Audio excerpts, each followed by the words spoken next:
ఇంతకుముందు ఎపిసోడ్లో శ్రీకరం వాళ్ళ ఫ్యామిలీ గురించి నిజం తెలిసి లక్ష్మి ఏడుస్తూ సరస్వతికి ఫోన్ చేసి విషయమంతా చెప్తుంది.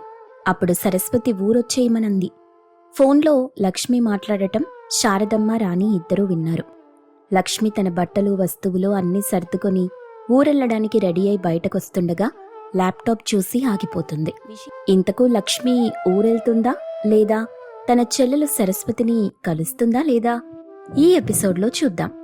శారదమ్మ రాణి లక్ష్మి ఫోన్లో మాట్లాడటం విని పక్కకొచ్చి, చూసారా అత్తయ్య, అక్క చెల్లెళ్ళిద్దరూ మన గురించి ఎలా మాట్లాడుకుంటున్నారో, ఎన్నెన్ని మాటలంటున్నారు. విన్నాను, అన్నీ విన్నాను రాణి. దాన్ని మామూలుగా వదిలిపెట్టకూడదు. ఒక్క ఆట ఆడుకోవాల్సిందే. ఇప్పటి నుండి దీన్ని తిక్క కుదుర్చాల్సిందే. అవునత్తయ్యా, ఈ డబ్బులేని వాళ్లంతా ఇలాగే ఉంటారు. ఎంత చేసి ఎంత చూసుకున్నా వాళ్ల ఆలోచనలు ఇలాగే ఉంటాయి. అమ్మో అమ్మో, మన గురించి ఎన్ని మాటలంటుంది. ఇవన్నీ ఆయన గారికేమో అర్థం కావు. బిజినెస్, కాలేజ్ అని మాత్రమే మాట్లాడతాడు. వాడి సంగతి వదిలేరాని, వాడి ఎదుగుదల వాడు చూసుకుంటున్నాడు. ఇంత లేదు, ఇదెన్నెన్ని మాటలు మాట్లాడుతుంది. రేపటి నుండి దీన్నొక ఆట ఆడుకుందాం అని శారదమ్మ రాణి మాట్లాడుకుంటారు. లక్ష్మి ఏమో తన గదిలో ల్యాప్టాప్ చూసి, అసలేం చేస్తున్నాను నేను చేస్తున్నది కరెక్టేనా? చదువంటే నాకు ప్రాణం. అది లేకుండా నేను బ్రతకగలనా? కానీ ఆత్మగౌరవం కూడా ముఖ్యమే. అలాగని చేతికి దొరికిన అవకాశాన్ని వదిలేసుకుంటున్నానా? ఇంతకీ ఇప్పుడు ఊరికెళ్లాలా ఉండాలా? ఒకవేళ వెళ్తే ఊళ్ళో వాళ్లంతా ఏమనుకుంటారు? అప్పటికీ ఊరి వాళ్లంతా ఆడపిల్లలకు పెద్ద చదువులెందుకని బయటకు పంపిస్తే వీళ్లు మన మాట వినరని చెప్పి ఎంతోమంది ఎన్నో మాటలన్నారు. కానీ అమ్మా నాన్న నన్ను నమ్మి ఇంత దూరం పంపించారు. ఇప్పుడు నేను తిరిగెళ్తే అమ్మా నాన్న ఊళ్ళో వాళ్ళు చేసే అవమానం తట్టుకోగలరా? నాకేం అర్థం కావట్లేదు. దేవుడా, ఎందుకు నాకీ పరీక్ష? మనసు చంపుకొని ఇక్కడ ఉండాలా? ఆత్మ గౌరవం కాపాడుకోవడానికి ఇక్కడి నుండి వెళ్ళిపోవాలా? ఏమర్థం కావట్లేదు అని లక్ష్మి అక్కడే కూర్చొని ఆలోచనలో పడింది. అక్క నుండి ఎంతకీ ఫోన్ రాకపోవడంతో సరస్వతి లక్ష్మికి ఫోన్ చేసింది. అక్కా, బయలుదేరావా? ఎంతసేపు అయింది? ఎక్కడున్నావు? ఏ టైంకి రీచ్ అవుతావు? లక్ష్మి మౌనంగా ఉండిపోయింది. హలో హలో అక్కా, నేను మాట్లాడేది వినిపిస్తుందా? నీ వాయిస్ నాకు రావట్లేదు. ఎక్కడున్నావు నువ్వు? సరు, నేనింకా బయలుదేరలేదు, ఇక్కడే ఉన్నా. ఏంటి, ఇంకా బయలుదేరలేదా? ఇంకా అక్కడే ఉండటం ఏంటక్కా? ఎందుకు? మావయ్య వాళ్ళేమైనా ప్రాబ్లం క్రియేట్ చేస్తున్నారా? పోనీ మేమే అక్కడికొచ్చి నిన్ను తీసుకురావాలా? వాళ్ళు నిన్నేమైనా ఇబ్బంది పెడుతున్నారా చెప్పు. అబ్బా సరు, నేనింకా వాళ్ళకి ఆ విషయం చెప్పనే లేదు. అసలు రూంలో నుండి బయటకే వెళ్ళలేదు. ఏదో ఆలోచిస్తూ ఇక్కడే కూర్చుండిపోయాను. ఏం చేస్తున్నావక్క నువ్వు? ఆలోచిస్తూ అక్కడే ఉండిపోవటమేంటి? నువ్వు ముందు బయలుదేరు, లేదంటే నేనక్కడికొచ్చేస్తాను. అది కాదు సరు, నేను చెప్పేది బాగా విను. నాకు చదువుకోవాలనుంది. చదువు వదిలిపెట్టి వస్తే నేనుండగలనా అనిపిస్తుంది. పైగా అమ్మా నాన్నలు నా మీద చాలా నమ్మకం పెట్టుకున్నారు.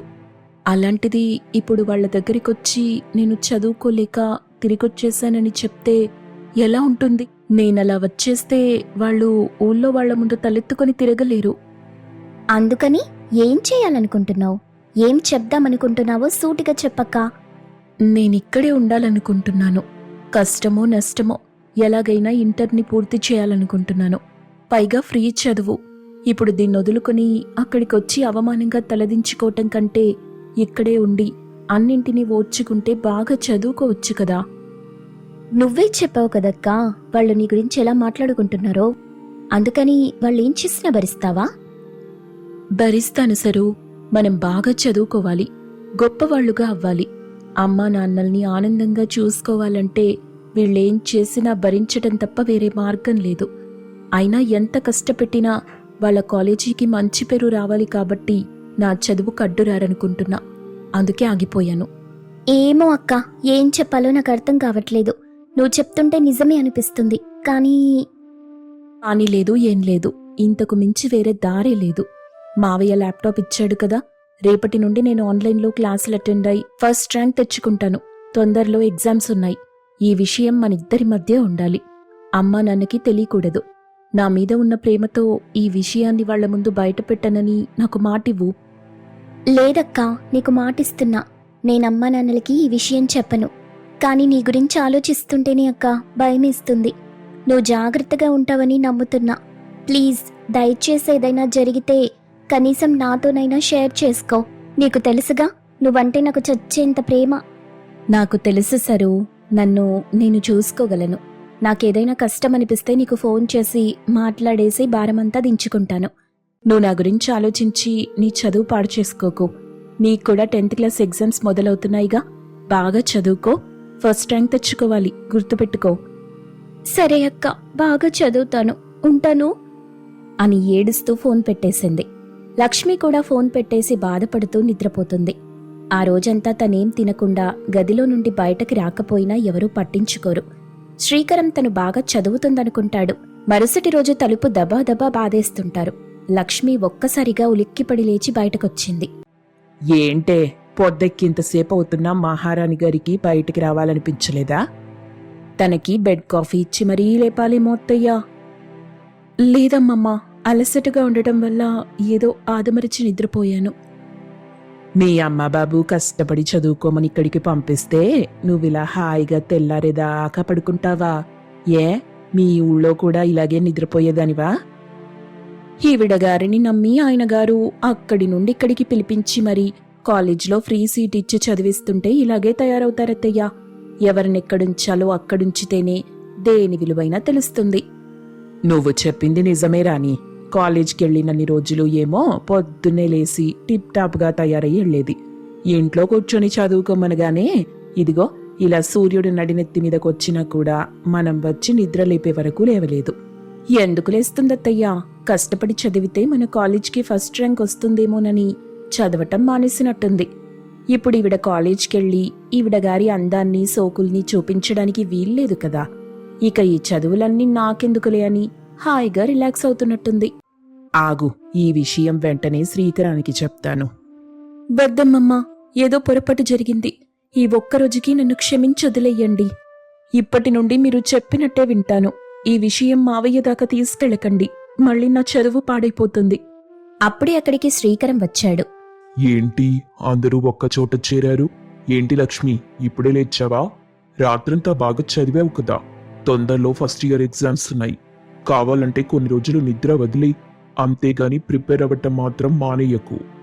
సరే మావయ్య, ఫ్రెష్ అయి ఇప్పుడే చదువుకోవటం మొదలెడతాను. శ్రీకరం అక్కడి నుండి వెళ్ళిపోగానే, ఆగు, ఎంత పొద్దున్నే నువ్వు పుస్తకాలు పట్టుకుంటే మాకు కాఫీ టిఫిన్ చేసి పెట్టేదెవరు? వెళ్ళి మా ఇద్దరికి కాఫీ తీసుకురా. అదేంటమ్మమ్మా, ఇవన్నీ చేయడానికి సీనయ్యున్నాడు కదా. నేను చదువుకోవటం చాలా ముఖ్యమని మావయ్య చెప్పారు. ఇవాళ్ల నుండి ఆ సీనయ్య పనికి రావట్లేదు. వాడింట్లో దొంగతనం చేస్తే మేమే పనిలో నుండి తీసేశాం. ఇవాల్టి నుండి ఇంట్లో పని నువ్వే చెయ్యాలి. మీ మావయ్యదేం పోయింది? చదువే ముఖ్యమని చెప్తాడు, మరింటి పని మేం చెయ్యాలా? ఇంటి పనులన్నీ అయిపోయిన తరువాత 1 గంట ఖాళీ దొరుకుతుందిగా, అప్పుడు చదువుకుందులే. ఇప్పుడు వెళ్ళి కాఫీ తీసుకురా. సరే అత్తయ్యా. లక్ష్మి అక్కడి నుండి వెళ్ళిపోయింది. మరి 1 గంట 2 గంటలంటే దానికి చదువుకోవడానికి సరిపోతుందంటావా? మళ్ళీ శ్రీకరానికి తెలిస్తే కోప్పడతాడు. అసలే వాడు దాన్ని నిద్ర కూడా పోకుండా చదువుకోమంటున్నాడు. మనమిలా చేశామని తెలిసినా రేపొద్దున అది పరీక్షలు బాగా రాయకపోయినా మనల్ని చంపేస్తాడే. అబ్బా అత్తయ్య గారు, మీకన్నిటికీ భయమే. ఆయనేమైనా కాలేజ్కి వెళ్లకుండా 24 గంటలు ఇంట్లో ఉండి మనం ఏం చేస్తున్నామో చూస్తాడా ఏంటి? ఆ విషయాలన్నీ నాకు వదిలేయండి, నేను చూసుకుంటాను కదా. అయినా ఆవిడ గారు నెంబర్ 1 స్టూడెంట్ కదా, ఆ టైం సరిపోతుందిలే. సరేగాని నువ్వేది చెప్తే అదే. ఆవిడగారే మాత్రం చదువుతుందో ఈ సంవత్సరం పరీక్షల్లోనే తేలిపోద్దిలే. ఈలోపు లక్ష్మి కాఫీ తీసుకొచ్చి శారదమ్మకి రాణికి ఇస్తుంది. ఇద్దరూ లక్ష్మి ఇచ్చిన కాఫీ తాగుతూ, అబ్బా, కాఫీ ఎంత రుచిగా ఉంది. ఒక్కరోజైనా ఈ సీనయ్య గాడి లాంటి కాఫీ ఇచ్చిందే లేదు. నీకు వంట బాగా వచ్చాయి ఏంటే? పల్లెటూరి వాళ్లకి వంట రాకుండా ఎలా ఉంటుందత్తయ్యా? పార్టీలు ఫంక్షన్లు అంటూ తిరగడానికి వాళ్ళేమైనా మనలాగా రిచ్ పీపులా ఏంటి? ఇంట్లో ఖాళీగా ఉండి ఈ మాత్రం పని కూడా నేర్చుకోరా? అది నిజమేలే. అమ్మ అయ్య పొలానికి వెళ్ళిన తరువాత వీళ్ళింట్లో చేసే పనేముంది? సరే, టిఫిన్ ఏం చేస్తున్నావు ఇంతకీ? మీరేది చేయమంటే అదే చేస్తానమ్మమ్మా. నాదేముందిలే ముసలిదాన్ని, ఏదో ఒకటి వండిన దాంట్లోనే ఇంత పెట్టుకు తింటాను. నీకేం కావాలో అడుగురాని. మీకేం చేయమంటారత్తయ్యా? ఇదే అవకాశంగా తీసుకున్న రాణి ఎలాగైనా లక్ష్మిని బాగా కష్టపెట్టాలనుకుంది. ఇంతకీ రాణి లక్ష్మిని ఎలాంటి కష్టాలు పెట్టబోతుంది? వీటన్నింటి మధ్యలో అసలు లక్ష్మి చదువుకోగలుగుతుందా? కొన్ని రోజుల్లో ఎగ్జామ్స్ ఉన్నాయి. మరి రాణి చదువుకుంటుందా లేదా? ఇవన్నీ తరువాత ఎపిసోడ్లో చూద్దాం.